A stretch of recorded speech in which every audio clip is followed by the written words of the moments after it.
As a person who has professional experience with Eurovision, in this video I'll reveal my personal top 10 Eurovision 2018 entries, and I'm actually really surprised how it turned out, and might really contradict with what bookmakers say. That's Eurovision! Hey Eurovision fans, that's Eurovision Ed, or Eurovisioned. How do you prefer? The one and only media expert channel about Eurovision Song Contest on YouTube. Thank you for watching this video and checking out my channel. So I made my top 10 based on 3 criteria. First, it is based on my actual first reaction when I saw and heard all the entries for the first time, performed live. If you still haven't seen my media expert reaction to the entries of the both semi-finals as well as 6 automatic qualifiers, then do it. Second, which performances actually stayed in my mind after I heard all 43 entries together with you. And this leads to third criteria, basically which songs I listened the most throughout this week. I'm ready to get Eurovisioned, and my number 10 is Czech Republic. When I first saw the song and performance, I didn't like it, and I thought that he's a bit too cocky and he kind of tries to behave like Justin Bieber on stage, which I'm not a fan of. I really don't like maybe him so much as performer, as I think the song is really catchy. It kind of reminds me of early Justin Timberlake. It's also a really nice song to actually hum along in the shower, because it's just not challenging vocally. So yeah, it's a really nice, carefree, easygoing song. I really don't know why I enjoy it so much, but it's catchy. Number 9, and that's first surprise guys, Estonia. When I first saw Estonian performance, I saw Måns Zelmerlöw, Polina Gagarina ripoff. But I think I didn't actually listen to her song. The song is really beautiful, and even though I don't understand the word in Italian, but her song really has power to grow on people. It's because of her power in her voice. I guess Elina used her voice to actually reach my ears, and she managed to do that throughout the week somehow. Like this music she has and the voice, it just creates something powerful and motivational, which I personally and many Eurovision viewers are looking for in a good Eurovision song. The Eurovision stage will only amplify her voice and her power of this song, which is not instant, but it's really powerful. And my top 8 is Monsters from Finland. Not them.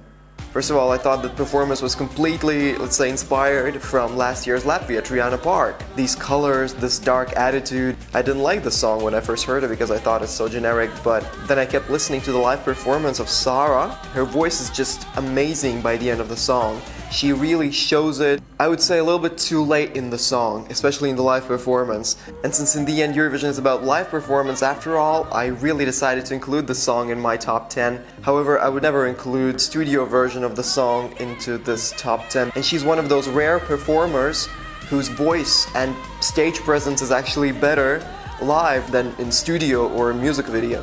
Therefore, I'm really excited about her live performances in Eurovision. A little bit more than half a song, it just plain weird to me. It's just some kind of experimental pop, but then it gets really powerful, it gets really Eurovisioned, this vibe, this emotion. I would like it to go through all the song with the same energy, because at the beginning it just lacks energy, I think so. And another reason why it's in my top 8 is that I'm helpless actually not to hum the song every day. I ain't scared no more. And my top 7 is Cyprus. Very Eurovision style song. The song which is perfectly placed on the last position. The semi-final, classic Europop Eurovision song, which we Northerners at least always expect from Greece, Israel, Turkey, and so on. Eleni Ferreira and her song Fuego actually makes perfect homage and reference to one of my favorite Eurovision winners, Helena Paparizou from Greece, with the song My Number 1 in 2005. Her Amazonian voice and style and feel of the song actually reminds me of this winner from 2005, because Eurovision viewers are expecting such songs from Mediterranean region, these really hot up-tempo summery songs to shake your body to. My top 6 is France. Oui. When I first listened to this song, I liked the style of the performers and, you know, the voice and everything. But I guess I didn't get the song really good. And I guess one day later I thought like, I kind of need to listen to French song once again, because French songs are lately extreme growers, at least on me. It was with Amir, it was with Alma, and it is with Madame Monsieur as well. I understand that it's about being thankful and this message really resonates with me. I love the beat of French songs because they are just so easy to listen to, you know, on a loop. I'm just a little bit biased by French language. I really love when the songs are in French. My top 5 is Bulgaria and Ragan Equinox. Bulgarians are there after the prize. Poligenova, Christian Kostov, it was only the beginning. They write extremely good, catchy, high quality Europop songs, but the song is just so captivating. It's just, you know, I love Rag & Bone Man, and this definitely got an inspiration from this artist and his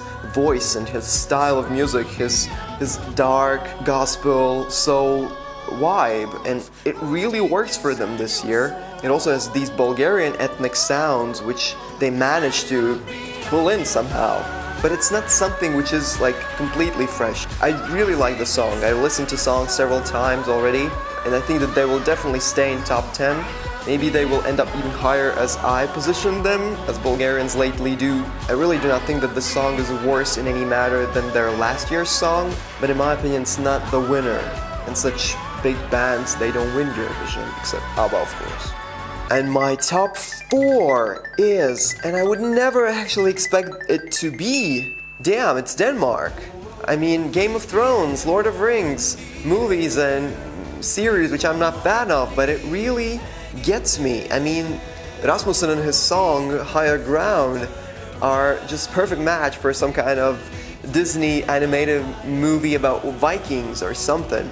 It's just so cliche. It's a bit like a children's song, and it's so adventurous, and it's really like a movie score, to be honest, less than a pop song or something. But this is where really Scandinavic Eurovision and Europop cliches come together, like very over-the-top drama song.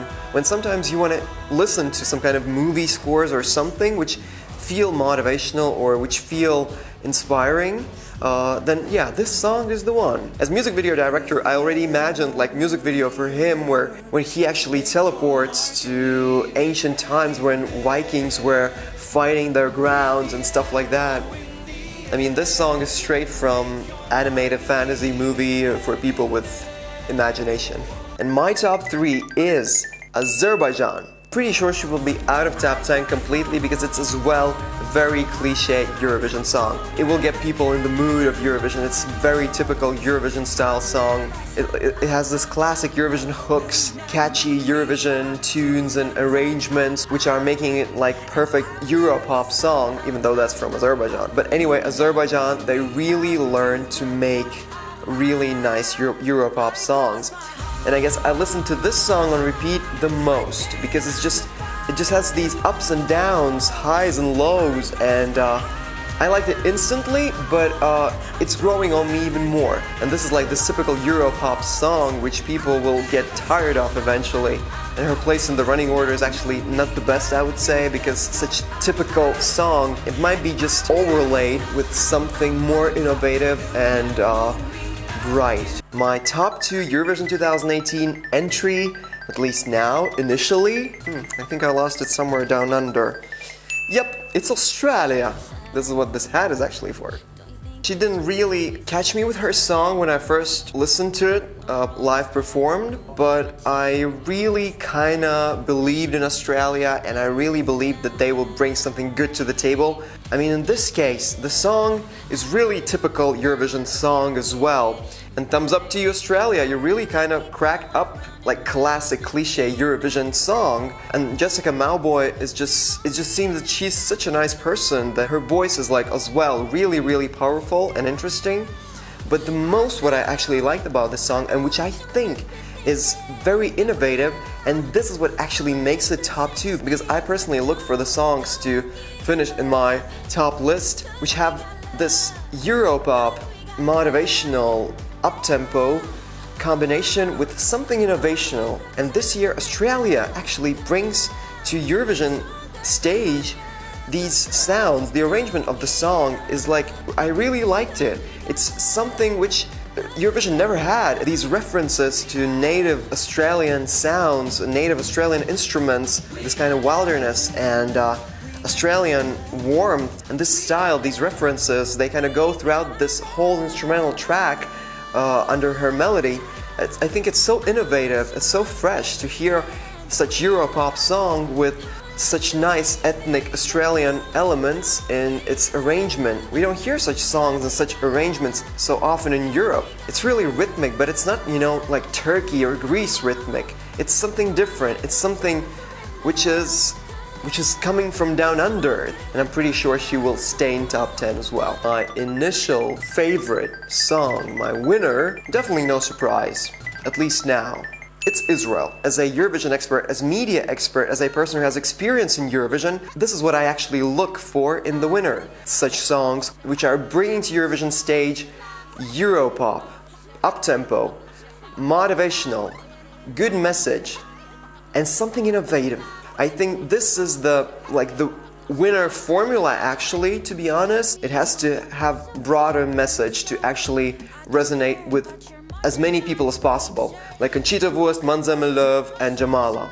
DJing and the chicken, whatever, what it is, I don't know, beatbox or something. It's just so innovative, it's just so brave, and her performance really reminds us of we have to stay true to ourselves no matter what. And this is this motivational element which I not only look in the song but also in the whole performance as well. I've heard the song in the earphones of so many people here in Hamburg, in the gym, in the elevator, in public transport, in the shops. You just cannot deny that the song reaches broader audience, which Eurovision winning song needs to do, and actually be this ambassador of bigger and broader message. Her song does that. She talks about serious matter in a silly way. And last year I found that in Italy's song, Francesco Gabbani's Occidentalis Karma, while I was not particularly fan of this song when I first heard it, like every year Isreal sends some kind of like song like this, but then it's like this song is a grower for sure. That's out of the question. She will stay in top 10, but I think she won't win the contest. As we remember last year, Italy, who was my favorite, who was the solid winner of the bookies, actually got 12 points only from the few countries from jury voting and finished on 6th place only. Only on the final Eurovision broadcast it will be possible to answer the question whether this song actually has the momentum to win Eurovision and conquer the hearts not only of the TV viewers but also of national professional juries, judging by last year, who are really against bookmaker odds and the fact that some people are earning money with this public service broadcasting festival. And I really hope that this won't happen to Netta and that her message will be more powerful than jury's relationship with bookmakers or bets. So these were my initial Eurovision 2018 top 10 entries. The entries which I really wanted to include in my top 10 but they didn't meet my criteria for some reason are Ireland, Switzerland, Ukraine, United Kingdom, Netherlands, Slovenia, Austria, Albania, and guys, even Sweden. Top 10 just didn't have place for these songs, but I love them. And of course my old dear Latvia, but that's just not the case.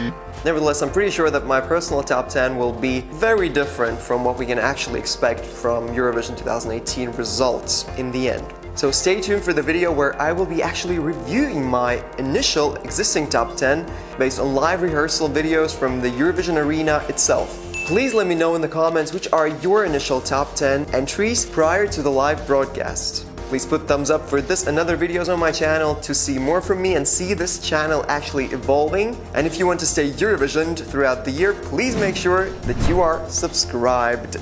Since this is a brand new channel, every single subscriber, every single comment, and every single like means the world to me. And also click the alert button to be notified as soon as new videos out. And remember, stay Eurovisioned.